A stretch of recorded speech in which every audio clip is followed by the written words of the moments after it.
Hi, and welcome to Stressed, the podcast to develop your stress resilience. Being ambitious and successful while living a happy life is possible. Learn how you can better cope with stress in day-to-day situations by applying tools and techniques that work for you. My name is Julia Arndt, and I'm extremely grateful that you decided to check out my podcast today. Let's get started.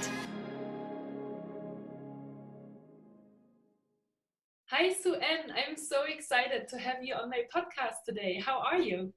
I'm doing well, Julia. Thank you so much for inviting me. I'm excited about our conversation. Yes, me too. So before we jump into learning a little bit more about you, I would love to pick up our listeners and hear where you are located, in which time zone you are at, and what you've been up to this morning. Okay, well, first of all, hello from the state of Georgia. I'm in Atlanta, and right now it is 3:05 Eastern time. And what I've been up to this morning is I was getting prepared for a presentation this week at UPS and NAP Atlanta, and we're going to talk about the art of influence. So I just literally finished my presentation and sent that off this morning, and then had a couple meetings. So looking forward to this. Very nice. Awesome. So tell us a little bit more about you. Who are you and what have you been up to over the last couple of years? You know, it's interesting that you asked me the question, who am I? Because that sounds so simple, but I had to really think about it. Mm-hmm. So the way I would describe myself is that first, I'm an immigrant from Seoul, Korea to the US. I am a daughter and a friend and a coach and a mentor, a leader, and a builder of relationships and trust, and really focusing on making an impact on the community. So I would say a community builder. Okay, great. And so where did you work at and where are you working now? So I used to work for State Farm insurance companies out of college and grad school, and started work in Michigan. And I actually stayed with the organization for about 28 and a half years, but did multiple different types of jobs and had a really great career. And last year we were going through a reorganization in the leadership and area, and they asked me if I would rather stay and do the particular assignment they provided me, or if I wanted to do something different. And so I got a package. So I said, you know what, I think I can do something different and follow a deeper passion for helping more people and more in terms of development. So that's what I've been up to. So I literally started the Center for Asian Pacific American Women at the end of April last year. So it's been just over a year. Wow. And what does that center do? So our mission is to build whole person AAPI women leaders, one person at a time.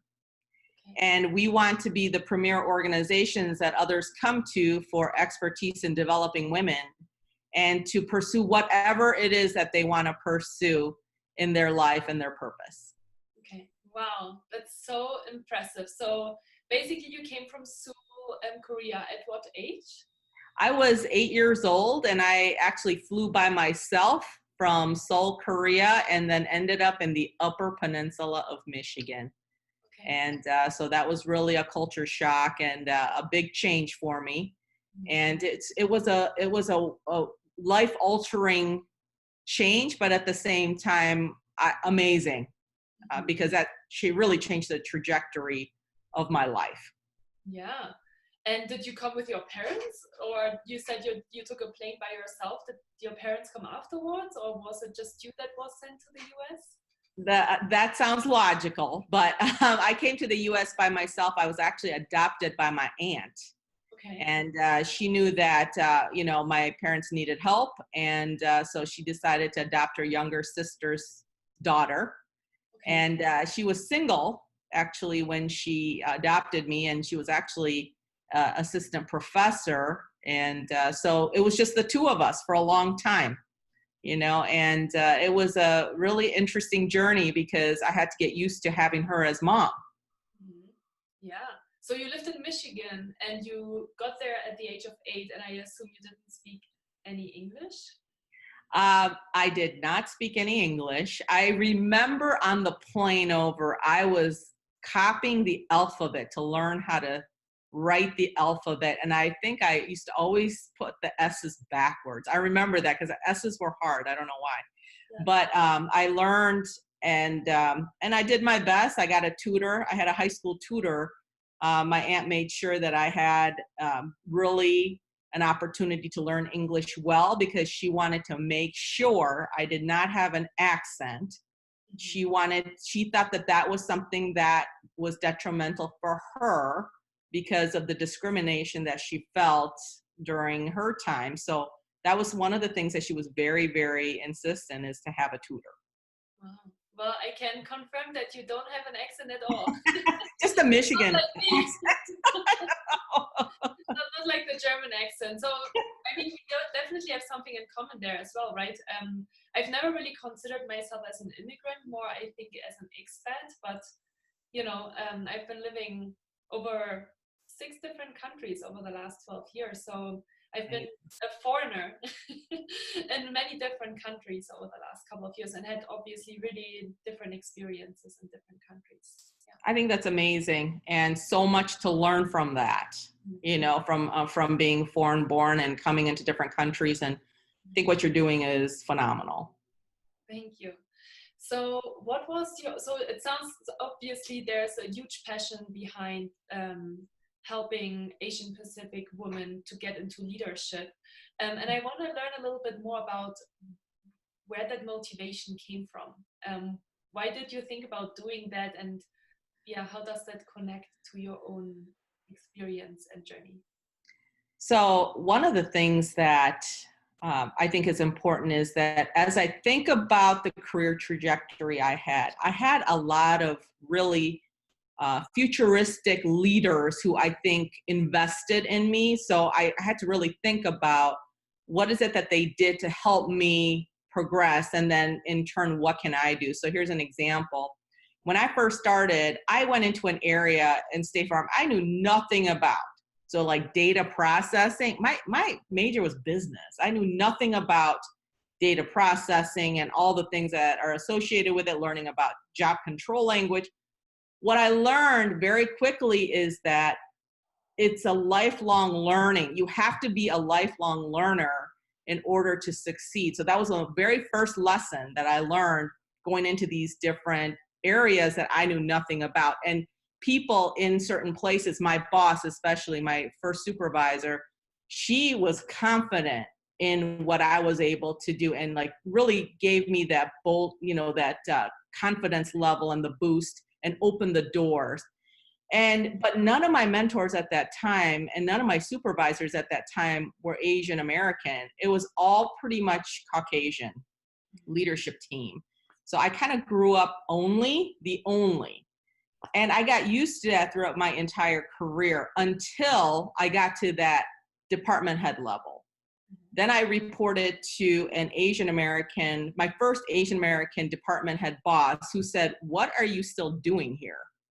And I said, "I don't know." I don't know how to answer that question. But what he was challenging me was, I see potential in you to do other things, but you're still here and I'm trying to understand why. And do you even understand your potential? He was really the first person I think that really pushed me beyond where I was currently to a level that I did not even dream I could do. So it sounds like you had a pretty positive experience as an immigrant coming to the United States. Well, yes, from a support perspective, I did. And one of the very first assignments that I got, I was 27 years old. And I got an assignment to take a department from 62 people to 19 people. That's what you call the big, hairy, audacious assignment that I had no idea I could even do. It was a promotion, but I was really nervous and I was shocked. And it was one of those things where I really wondered if I could do it. And that was probably one of 3 or 4 really significant experiences that were difficult, that some of these leaders said, we need to put her in that position to really push. And there were times that I doubted myself. I had some people who doubted me as well, but I doubted myself too. I didn't know I could do it. And I think my mentor saw something beyond what I could see in myself, and he really pushed. And that was my first experience of having an Asian American leader push me, because I'd never had that experience. So, like I said, there were I can name probably 3 to 4 key experiences where somebody said, we need to put her there. And then that journey was not always easy. So what would you say were the biggest challenges? And I'm even thinking, like, you were, yes, Asian, but also female, and especially kind of maybe that mix that I feel like almost just female alone, being a female leader, 20 years ago, I guess, in the insurance business. What was that like? So one of the things that was interesting is all the locations, for the most part, that I was in beyond Atlanta, every location was small town, very few minorities. For the most part, I was it. And there's 2 things that really stand out. Number one is that I always felt like I was representing Asian American women. Like, it didn't matter if they're Korean American, Vietnamese American, Chinese American. I was the representative and representing all these people. And I felt like I couldn't make a mistake. I felt a lot of pressure that if I made a mistake, it was on a kind of a bigger stage, because there wasn't really that many other people. And so I felt a tremendous amount of responsibility from that perspective.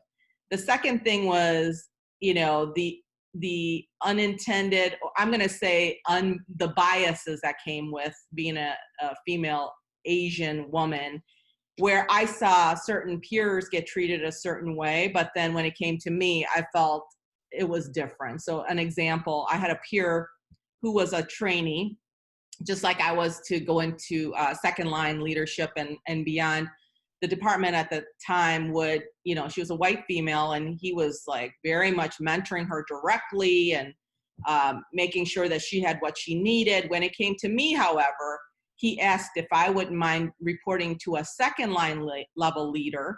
So remember, I'm going through the same program, right? But yet he wanted me to report to a person 1 level below him, who was basically the same level as me. And so that was one of those things I said, and I had to push back and say, you know what, I don't think that's appropriate. I appreciate, I don't know, we can talk about it, but, I look at, my peer, and she got this training from you directly. So, why would that be different? So that was a good example of where I had to kind of stand up for myself and say, I don't think this looks right. And to have to do that, it takes courage to do that. But that was an example of several that, I experienced over the years. Yeah. Okay. So there were definitely challenges, I assume. And, you just mentioned a couple of examples as well. And you said already, courage is one of the things that is probably how you overcame that, and just speaking up and standing up for yourself. When people are listening now, and they're maybe also Asian American, and think about, I maybe have similar situations at work, or maybe even outside of work, what would you recommend them to do? So there were several times. That's a great question, because it just brings back some memories. But one of the things that I had to do was I had to make a commitment to myself, number one, because speaking up, by the way, to authority, that is very difficult. Mm-hmm. It's difficult enough as an Asian American, but then it was getting more difficult again because of the pressure that I was putting myself under as well. And one of the things that I decided I had to learn how to do is build a relationship, build a trusting relationship up front, so that when I have to have these conversations, I could have it and still have the relationship stay intact. Mm-hmm. And so an example of that was I had a peer who was very strong in his opinions, and actually was had situations where he was actually checking in on my operation. in the background with that. And so one of the things I found out was, okay, so he's a peer of mine. I respect him, but I'm not sure why he's doing this. So I had to go into his office and I had to close the door. I sat down and I asked him a question about, hey, this is something that's really important to me. Our relationship is important, but there's something that's really bothering me and I need to talk to you about it. But we had a relationship before that I had built with him. And so it helped to have that trust before. It's more difficult when you don't, and I've had that too. And in those situations, I just had to be a little bit strategic about when and how. So the when and how was important in terms of, do I go to their office? So I usually make an appointment. So I would say, can I make an appointment with you for a specific conversation? And that's how I would proceed, is to make a special request. Did you grow up, you would say, more Asian culture or more American culture? Because your aunt was also Asian American. Correct. So absolutely. So I grew up in a household that was Asian. So Asian traditions and food. But at the same time, I think what helped was that my aunt, my mom, was working as a professional in the US. So she understood, I think I had that advantage because she understood the Western culture. And so that helped me in terms of how to acclimate, because there were situations where I didn't know how to handle it. So I talked to her about it, at the same time, she has very Asian values. And since I grew up in the US, I have a mixture of Asian and Western values. So sometimes that's difficult between the two of us, right? So, even about dating, oh my goodness, that's a whole another topic. And that's a whole another podcast, Julia. Okay. But in terms of, just having that, Western kind of more, I felt it was more choices and it's my choice versus being told, you got to be a doctor or a lawyer or, heaven forbid, a philosophy major, from my parents' perspective. But there are certain things that they valued, like education. Education is probably one of the highest form of value in the Eastern culture, at least in my household.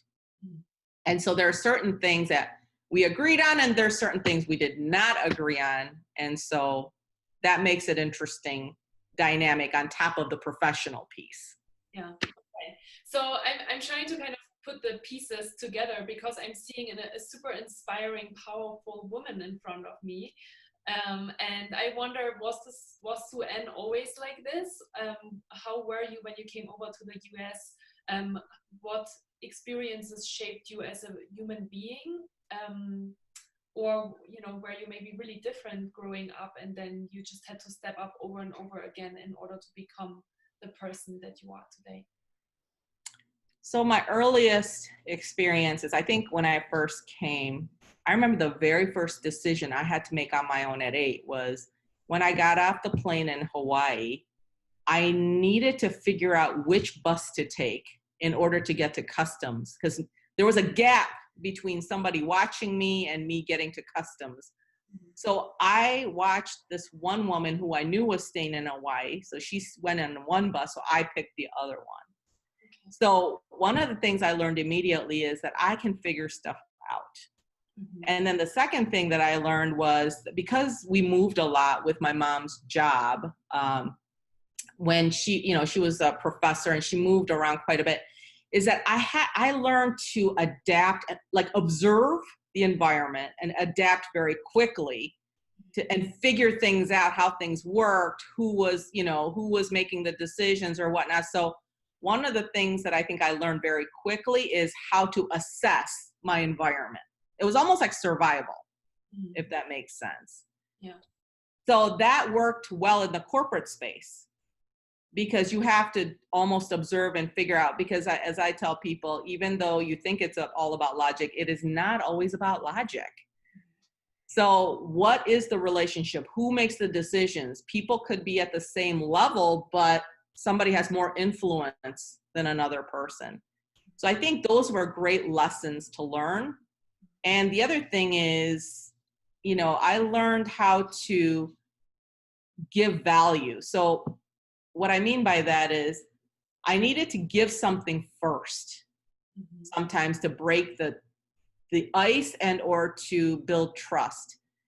And so I learned to do that. It's like, what is important to you, Julia, or to whoever I'm working with, or like I needed to find out quickly what's important to that person. And so what value can I deliver for you to create that trusting relationship? And I think that was a big lesson too. And that's really emotionally intelligent, as we call it today, right? To kind of go the people route and make those observations. And I loved how you said earlier, it was all about building trust with the people. And then if a challenge came up, I was a lot more comfortable to address it. And I had that trust with the other person. So it made it easier for me to navigate maybe more challenging situations. Yes, because I had when I was in claims, in the auto claims area, I had about 40 plus leaders reporting to me. And, so you have to lead leaders through leaders. I had a second line leader and then the first line leaders. And, we're all trying to work towards a common goal, but sometimes I had to have some very difficult conversations. If we had the trust in the relationship, then I could push it harder. I could push a little further and they could push on me and they know I had their back. So I think that's one of the things that I really valued in terms of leadership lessons, is that I invest in people, and because at some points things are not going to go smoothly. Yeah. And so then you have to, figure out a way through it, and you don't always agree, right? But when we walk out the door, we're going to all execute. Yeah. And so I think those are the things that I learned that was very important, is creating that trusting relationship and really knowing people the best that I could, even though I had a lot of people. Yeah. And I just wanted to ask you that question, actually, because in my head, I'm like, okay, I know there's a lot of people listening to this podcast that are leading teams, and the bigger the teams get and the more responsibilities you have, the less time you have. So it is harder to connect, almost not one-to-one with people, but to connect also on that personal level. Was there like something that you always did when meeting with people, or what is kind of your approach to that?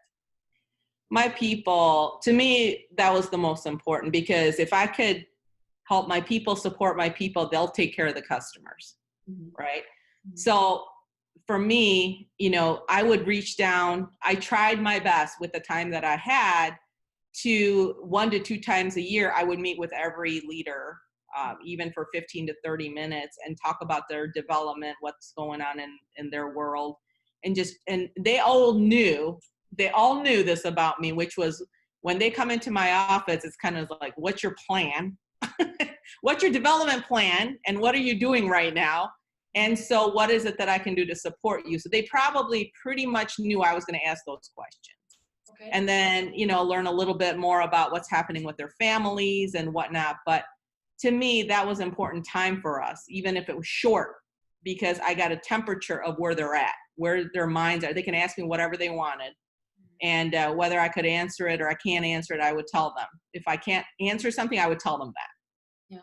Or if there's something that I could share with them, I would. So I think that was very important time. And it's not about longevity of the meeting. It's the frequency I felt was important. Okay. And if it was even short stints, the touch points are important. So if I'm on the floor talking to people or whatnot, that was very important, that they saw me visibly, even the claim handlers. If they saw me visibly on the floor, even for a minute, ask them how they're doing, it made a difference for them. So those were lessons that I hold very, very dearly, and I still practice that even with volunteers. Yeah, I love that. It's great. And I feel like that's probably, do you think that that's one of the values that women leaders bring versus male leaders? I think there's study, the Center for Talent Innovation did a study on, these different characteristics of men and women, from a perspective of, emotional intelligence. I think women did better than men in terms of focus and in terms of achievement and driving the results, in terms of, because there's more singularly focused, that was better for the men.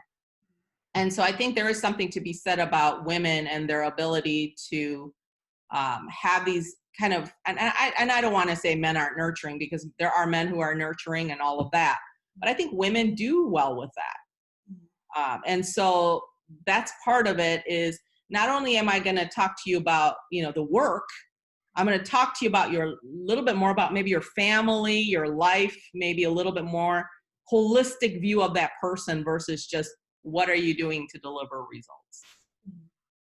Yeah.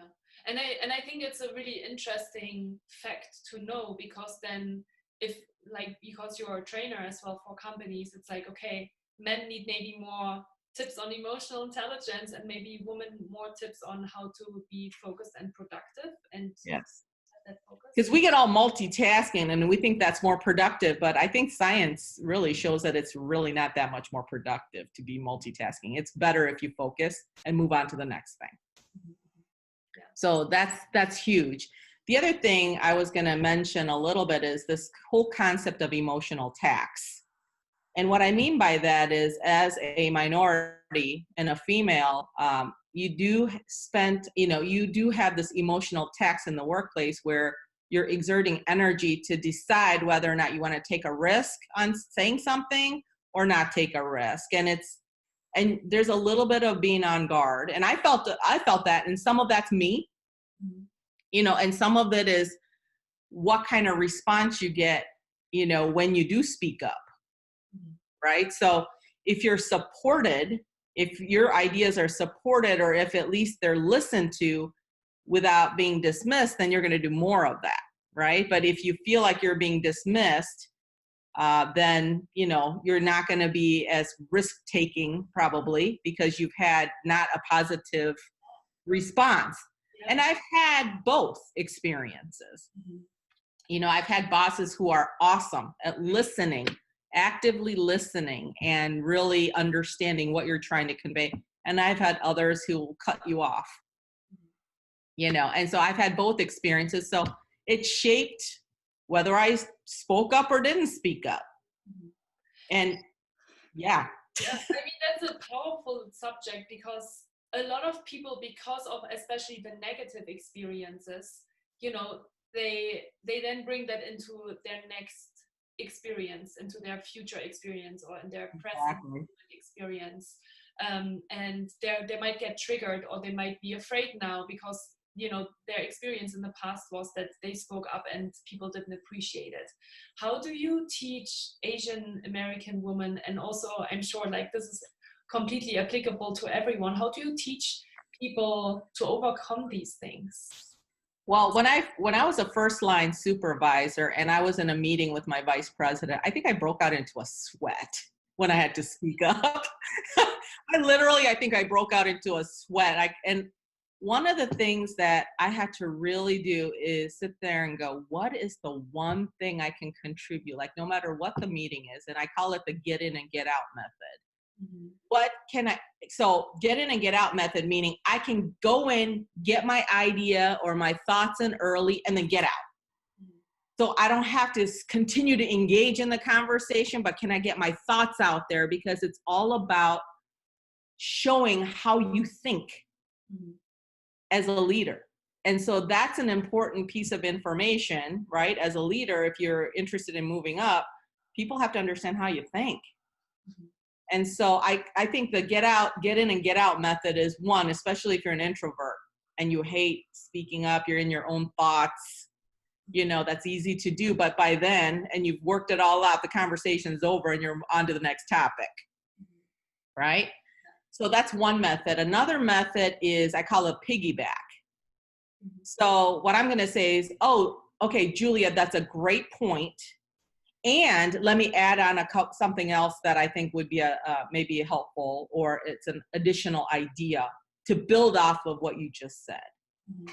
So that's what I call a piggyback. So guess what I just did there? I not only said my idea, but I just gave you a compliment and we made the idea better. So I like three things in once, right? So that's a great example of where you can support someone and at the same time get your thoughts out to become more of a thought leader. Great. And one last question that I have is in that long corporate experience of yours and you being a leader, how did you help your employees manage stress? I think I probably caused some stress. I don't know. I think we all cause each other stress, you know? Yes. Well, when I think about the type of business we were in, you know, when you're talking about claims, people are not in their best selves. They're either hurt or they wreck their car or they're not in a good place. Yeah. So what the claim handlers a lot of times and the supervisors, what they would deal with is very stressed out people, customers. And then they're doing everything they can to either de-escalate or to solve the problem. And so part of, I think, what was really helpful is what kind of tone do I set? Because sometimes I did cause stress. I want to, you know, because we have time service. We have to meet. We have to make sure that, you know, people are taken care of, or there's complaints that elevate and it's gotten so bad, right? It's coming to me now. And so so that's going to cause stress because now I'm expecting answers. Mm-hmm. So I think it's a balance of, yes, we have those day to day, but what are we doing to support the people? So things like all the resources that are available in the companies, like we have, you know, at the time, you know, you could actually get resources for stress management. There's class, or there could be there's a certain number of session you would get if you were an employee to talk to a counselor maybe, or a coach or somebody to help manage that. Mm-hmm. So there were resources, so we made that available, and then just listening, because if they see me on the floor, that helps because they know I'm in it with them versus just that's for you to deal with and I'm sitting in my office. So visibility, I think, was huge for stress because they knew I was right there with them. Yeah. I couldn't agree more. I think especially as a leader, it's important that people feel that you care and that you're not disconnected from what they're going through, because especially people in sales positions, support positions, or like even HR positions where you're, you know, exerting energy to help other people, it can be really stressful, especially I can imagine in the insurance industry when people are, you know, frustrated, upset, you know, something bad has happened to, you know, their house, their car, whatever it is. But then, you know, there's people that take on that energy, or just like being surrounded by that energy of like frustrated, complainy kind of people. You know, they would maybe even take that home with them. Yes. Was that a huge topic when you were there?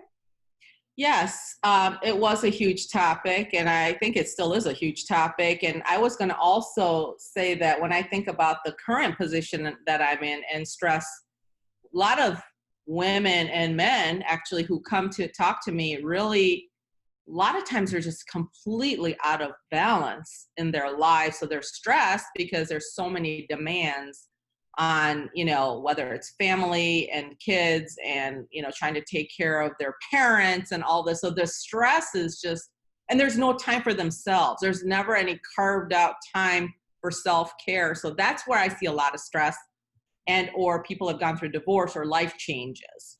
Yeah. And so that's also quite a bit, I see that quite a bit for the women. And a lot of it, you know, is just trying to figure out where do you squeeze the time for yourself. Yeah. I'm sure you can relate to that, Julia. I can relate to that. And it's like when I started, that was one of the biggest topics I started to talk about, because we forget ourselves in the process, because we take care of everything and everyone, but we forget ourselves in the process. And so self-care is huge, because yes. I feel like when you can fill your energy tanks, and when you can, you know, and that might be spending time on your own or doing something with somebody that gives you energy. But when you can, you know, build that energy back up, you can actually give it back out. But yeah. What we're doing nowadays is we're just depleting ourselves and our energy levels are so low, which is then why we are getting quicker upset and frustrated and sad and have all the different emotions, because we're just tired and depleted and have no energy left to to have a strong mind. And so self-care is huge. So you said something that's very important, that, as you know, I've been personally working on, and it's also a cultural piece, and that's emotion and how to deal with emotions, or I should say they're not handling emotions, because frankly, that is not necessarily encouraged in at least in my household. And I can't speak for every Asian household, but I can tell you that it is not something that encourages to be in your emotion. And I think that causes other stresses in your body, in your emotional well-being. And I saw that and I experienced that. And I think that's a big part of kind of rediscovering and allowing that to tell you information. Emotions tell you information about what's happening, important information. And for you to eat, for me, like, I stuffed it down, and I would, because I had so much to do, I don't have time. I'll deal with that later. I'll deal with the emotions later, because they are not helpful right now. Put them in the closet. Yeah, can I just put it in my backpack and we'll just get it out later? That was probably very actually detrimental in a lot of ways, and it probably caused some of my health challenges that I did not realize at the time, but it did. That was huge. Okay, and when did that happen in your career, where you were like, oh, I should have paid more attention to my emotions earlier on? Well, I wish I could have had the answer that quickly. That's not the way it happened. It wasn't that linear, but it was. I was in Bloomington, Illinois as a second line leader. I had just gotten promoted to claim manager, which was a department head. Then I moved from Illinois to New York. And then literally 6 months later, on Valentine's Day of 2007, I found out I got breast cancer. And at the time, when I think about it, I had tremendous amount of stress going on, not just from a work perspective, but a very difficult personal situation, personal life. It was not going well. And I think the culmination of all of that, I believe that it contributed to my health challenges at that time. But it was probably one of those most stressful times I've ever had in my life, because there was so much going on at that time. So I would say that was probably a big aha. And then probably the second time that happened was when I came to Atlanta after, having 9 locations, 400 to 600 people, and 1,000 independent adjusters, and trying to figure out where I was going to be next. That was probably another situation where I was probably under tremendous stress.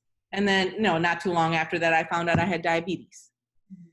So again, I can't sit there and say because of X, this is what happened, but I'm sure it was a contributing factor. Yeah. There's a lot of studies, nowadays, of how stress affects our whole system, right? Like when we're in the sympathetic state, so when our stress is activated and we have like all these stress hormones that are released, like cortisol and adrenaline, we are more productive. But if we are on this constant high level of stress, we start having side effects, because what happens, and I think that's actually the most important point, is that our 3 main bodily functions, so the cardiovascular system, the digestive system, and our immune system, are slowed down because we are in so much stress, and our body and our brain, they just reduce all of these functions, because they're like, I'm in stress mode, I don't have time to digest my food really, or I don't have time to work with the immune system, because I just need to work, or I need to take care of all these different things. And that's the problem. And I think that connection is the most important connection to know of, and that's what I'm teaching and what I'm telling all of my people and clients and participants of trainings. Because when you know that, then you know why it is so important to be preventive in stress management, and regularly take care of yourself and practice self-care, and look at the triggers and look where they come from, and resolve them. Because if you don't, and you're your systems are so slowed down for a long period of time. It doesn't happen overnight. It doesn't happen from the beginning of the year to the end of the year. It's a matter of years. But then once we've accumulated so much stress and have put our body under so much pressure, then it's unfortunately often too late, because then we can just live with the consequences. Yeah, well, unfortunately, I've had to learn the hard way to what you just talked about. So I'm going to say, everybody on the podcast, you all need to take Julia's class, because awareness is number one, right? That's step number one. And these behaviors, so like now I'm trying to, like this morning I worked out. It's, every morning I negotiate, do I go work out or don't I go work out? And then ultimately it's like, all right, let's go, because I will have a vision of what it is that I want to feel like. So I think having that vision of where you want to be helps you get motivated about, doing some of these that don't sound so much fun. And it's a time, you're like, I got other things to do, right?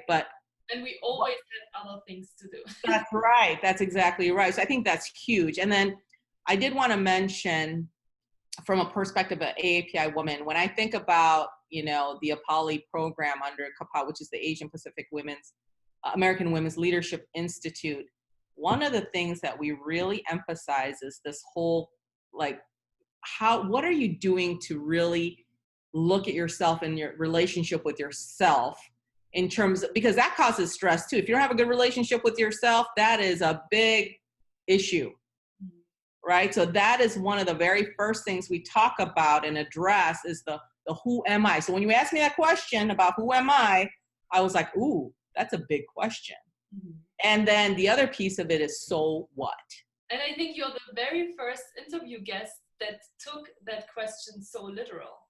Because usually when I ask people who they are and what they're doing, they immediately go into their profession, Yes. They are immediately like, I work for XYZ company, or I'm doing XYZ. So I loved how you took that literal and explained really who you are. Yeah, because it all starts with the with yourself, and then the interpersonal, then the community and the people that you serve. And so it all builds from within. It's an inside out job, is the way I call it. And I think if you don't have that relationship with yourself, it is stressful, because you may not be aligned to the values that are important to you, and that causes stress. Values is a huge topic as well. And one of the questions that I had as well, because you said you were diagnosed with breast cancer and you dealt, I'm sure, with all of that, but then you went back and you were continuing to be really successful as a leader, and taking care of so many people, and then you got sick again. So what do you think did you learn from kind of the breast cancer diagnosis, and maybe bringing that back in, but was still not enough maybe to prevent kind of the next things from happening? Yeah. So I think part of it is the sense that you feel obligated. You feel so responsible. And I always, when you take on a role, and because the higher you move up, the less it becomes about you, and it becomes more and more about other people. I think the way I looked at it is, when I got sick, normally it's like I went too far, it being about other people and not enough about me and my well-being. And so I think it's just being out of balance. I learned that the first time with the breast cancer. I also learned the outpouring of people who were amazingly supportive during that process. So I got so much love and support during that time. All those relationships that I had, there were, there were friends, there were, that was the other piece. That's the other side of that. You get to learn about all these people, wonderful people who support you, right? And then the other piece of going into the diabetes piece, I realized that I needed an overhaul in my life. I did not just need an overhaul in my career. I just needed to completely relook at my life and said, okay, we seem to kind of repeat these things, these behaviors. So what is it that I have to do? Apparently I had to change careers completely. Mm-hmm. That was what I ended up doing. That's for some people the result, right? Of right. Detrimental to your own body and health. Yeah. That's just not what you have to do, but that helps people to get out of that and to like refocus completely. Right. And I will always forever love the organization and will always be a big supporter. I think for me, I think it was time, number one, to make sure that I was taking care of myself in terms of a whole person, taking care of the whole person, just like I'm talking about, right? And the second thing I would say is that I can't neglect these other parts. So when I talk about whole person, I mean things like your, not just your intellectual, but your emotional well-being, and making sure that you're financially where you need to be, and that your physical and your nutrition is all, something that you're looking at as well. And then your, whatever your spirituality is, right? So a lot of these things have to be in congruence with who you are as a person. Otherwise, you're completely off balance, or something's off. Yeah. And I think it's so interesting because I feel like we have learned about the physical and nutritional piece. Like we know nowadays that it's really good for us to be healthy and to work out on a regular basis and to drink water. You're just having a sip of water, but the emotional piece, I think, is something that is really new to our society, but that has such a strong effect, and which I think is why so many people nowadays suffer from burnout and anxiety and depression, more like the mental health diseases, because we are not aware of how we get them and where they come from, and what we can do in order to take care of that. Absolutely. And one thing that I'm going to mention for the Asian American men and women out there is that I always pose the question, is it easier to talk to your boss about a salary and a promotion, or is it easier to talk to your parents about changing your career and or your major in school? And I was going to add Asian parents, but that could apply to other parents. Yeah. But there is stress in terms of talking to your parents sometimes about doing something that goes against security, and or this concept of this hierarchy of climbing the corporate ladder. And making, and that's just part of the whole, cultural piece, because remember, achievement and education, right? And so when I decided to leave corporate and go to nonprofit, here's how the conversation goes. So my mom texts me, she's like 81, and she texts me. She says, Sue Ann, and she writes this I swear to God, the text message was like this long. Yeah. And basically what she was telling me is that her and my stepdad had a objective conversation, and they both thought that I should stay. Mm-hmm. And so as much as I love them, here I am, like, really? I'm not a college student, right? Or this is not my first rodeo. But yet they're still trying to get their hands into the pot about what I should be doing for a living. And yet she text messages me this, right? So I think part of what I had to learn is that I also had to stand up a little bit with my parents about what it is that was going to ring true to my heart. And the saddest part was I was at a conference at Emory University with Vietnamese students, did a workshop on career. I asked them, how many of you are in the major that you really, really want? And about 50% of the room raised their hand, and the other 50% were like, no, I'm not. But my parents basically said that if I don't do these things, these majors, then they will not pay for my college. Mm-hmm. And so the pressure to convert, to really, fit into this mold of whatever this is supposed to look like from a career perspective. There's a lot of pressure on kids, I think, Asian kids, and not just Asian kids, but I know of Asian kids, and they're. I was just wondering, I would love to see statistics, for not just minorities, but overall, to have that comparison, because I wonder how much that influence is still there as well for non-minority kids, I think my mom was probably like, okay, she's not going to be a doctor and she's not going to be a lawyer. What in the world is she going to be? Right. So I did not fit the mold, and I love business, I love business. I hated my organic chemistry. I was not going to become a chemist, apparently. So I love business. It's what I'm good at. I love leadership. I have a passion for developing people. So I finally figured it out, but it took a while. And I wanted to ask you that because how did you made the decision to leave the company, but then how did you have that idea of creating something for Asian American minorities in the US, and like build like a leadership program, or how did you come to the idea of creating your own NGO? Well, first of all, I wish I could take credit for that, but I can't, because this organization has been in existence since 1995. Oh, okay. And so it was founded by Martha Lee, who was a Kellogg Fellow. And because there was a gap in Asian American women at the leadership tables. But for me, what happened was, when I pushed the button to say, no, I'm not going to stay with the organization, I had no idea what I wanted to do. And there was a group of women who were all trying to make the similar decisions. And I remember mentioning, it would be kind of interesting to work in a nonprofit space, because it's something I've always been curious about. I had no idea at the time. Well, within that week, I was talking to a friend of mine who happened to be serving on 2 different boards, one for Organization of Chinese Americans and one for the Center for Asian Pacific American Women. And she goes, hey, our executive director just resigned. Have you ever thought about nonprofit? And if so, would you consider, stepping as an interim executive director?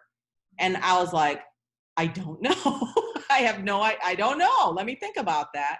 Mm-hmm. And within the week, we had another conversation. We talked a little bit about the details, but because I was a fellow already of that organization, I already knew the organization and loved it. Mm-hmm. So it was easy to say yes. Mm-hmm. So, but it was just one of those things that it all kind of fell into place, and I hadn't even done anything yet. And I was like, this is a sign. Yeah, for sure. I totally believe in these kind of things that happen for a reason, and that are all coming together at the right time, in the right place.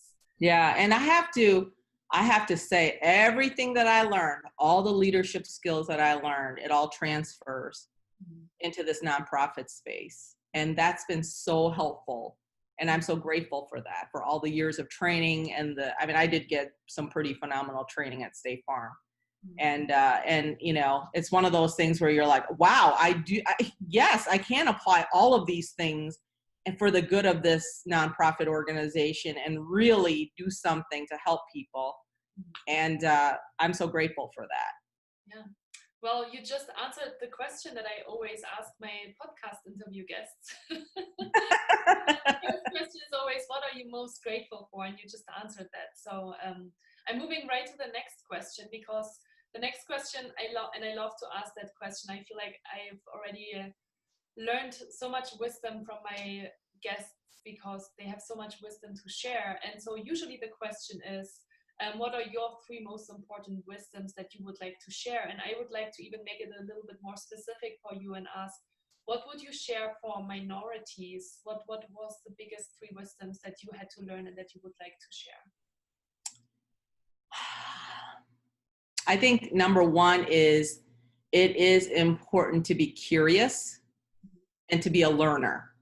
That is something that I think really serves you well, because instead of being a knower, you can ask questions and find out more. Usually there's something more to than what's the obvious. So asking those questions, and I call them powerful questions, you can find out more information, and it ends up broadening your own perspective. So I think that's number 1. And number 2 is that I had to learn to ask for help. I was not good at this. Mm-hmm. And I thought the answer was, you have to figure it out yourself. And sometimes I think I got in a little bit of hot water, because I probably could have asked for some help and gotten the answer that I needed, versus me trying to figure it all out on my own. And so that's a huge lesson, and that people are glad to assist, but you have to ask, right? And number 3, I would say, is just having the mentors. I learn from all kinds of people. I have mentors who are, executives, but I also have mentors who are students. They give me a very interesting perspective of what young people want and need today and for the future. And so I think just having that humility to ask a student to be a mentor, I mean, that's huge, right? I mean, but I think that's important. You got to keep yourself very grounded in that way so that you can learn more and to really be able to serve in the way that you need to with the changing times. Yeah, great. Thank you so much for sharing them. I love that idea about the humility to ask somebody that is a lot younger to you for mentorship. You're amazing. Yeah. How did you get to that idea? Was that just kind of more spontaneous that you were like, oh, I met this really interesting person? Or actually, no, when I was doing some workshops and so a lot of times what happens is that I ask questions and then we have time to interact a little bit and I get, people's thoughts. And I think when I started listening to some of these students, I'm like, wow, they're really sharp. They have a lot of deep thoughts. And, for being so young, they have a lot of ideas about what they want to accomplish. So just very driven. And so I was really impressed.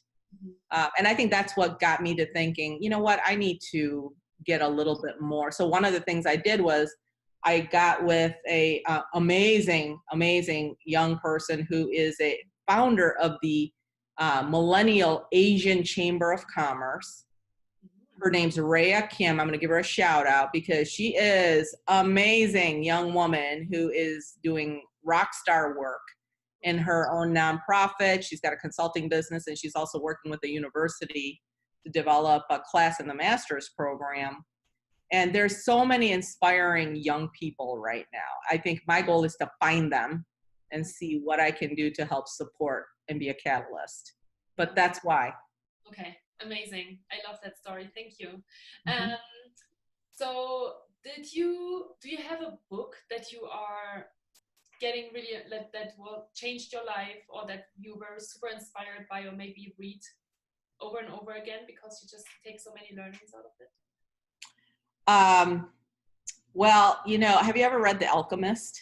Yes, of course. Everybody and their brother, I'm sure, but that one I can go back over and over because it is all about kind of finding your purpose and all that journey that, the main character goes on and then come to find out it was there all along, right? I think that to me is huge. So The Alchemist is one. And then a more business reading is Death by Meeting. And that's a great book because it's done through storytelling, which keeps me more interested than kind of this more of an academic style. But if it's storytelling, I kind of get into it. And so I think Patrick Lencioni does a great job. It's very short books, but they're really good business lessons. I love him. Okay. I think he's another great read. Okay, awesome. Thank you for that. And so what are your next plans? Because I know there's a lot of plans that you have, Sven. There's a lot of plans. So I've got a big conference coming up in Atlanta, October 17th and 18th, where the Center for Asian Pacific American Women has collaborated with the Women's Entrepreneurial Opportunities Project, so weop.org, a predominantly African-American women entrepreneurs. Fabulous group. We're going to have a joint conference, and it's going to be a 2-day event, everywhere from Georgia Power to CARE USA, and then Atlanta Technical College. So I'm excited about that because that's different. It's a different perspective on bringing these two groups together. So that's one big piece. I'm taking the Apolli program, and I've been working with the fellows, several fellows, to kind of take the core pieces that are really making that program special, but then modernizing it to today's woman and to the future. So there's some things that we may have to change because nutrition is going to be added. As an example, that's an important piece. Okay. So that's a good example of some of the things that we're working on. And then our 25th year anniversary is in 2020. Okay. And July 16th and 17th, we are having a conference in Houston. Okay. And so we're very excited about that. And, you know, I've got other things working with corporate and different people as well. But yeah, those are some exciting things we've got going. Yeah, and I know you're a super busy lady, so yeah, it's really exciting that you're traveling so much and you're seeing all these different things and you're meeting so many smart, inspiring people. So really building those relationships, right? That's important. All the time, definitely. If people are listening now and they would love to get in touch with you, or they would love to learn more about the programs that the NGO that you're working for is offering, how can they get in touch with you or get more information? So our website is apawomen.org. So I can definitely send you that information, Julia, if you need to put that on the web. And then the other thing is my email is sahong@apawomen.org. So I'll send that to you. You can, you know, share that with your audience. Yes. And I hope you will reach out.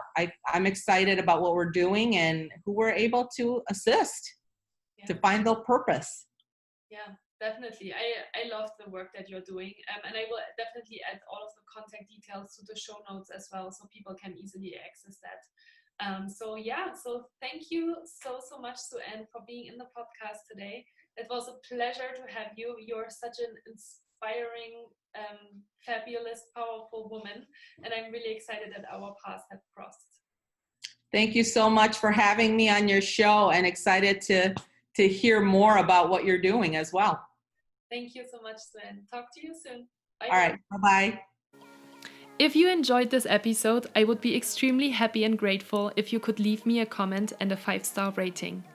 If you know someone who would benefit from the information I talked about today, please feel free to share it with them, no matter if it is your friends, your colleagues, and/or your family members. You will always find all links and a summary of the podcast in the show notes. It would be great if we could connect on Instagram or via email. You can find all details of how to find me in the show notes as well. In that way, you can also send me any questions that you might have. And as I mentioned, I also have a wonderful YouTube channel now where you can post comments and questions, so please reach out. I'm glad you're listening to this podcast. Thank you so much for your trust. With gratitude, Julia.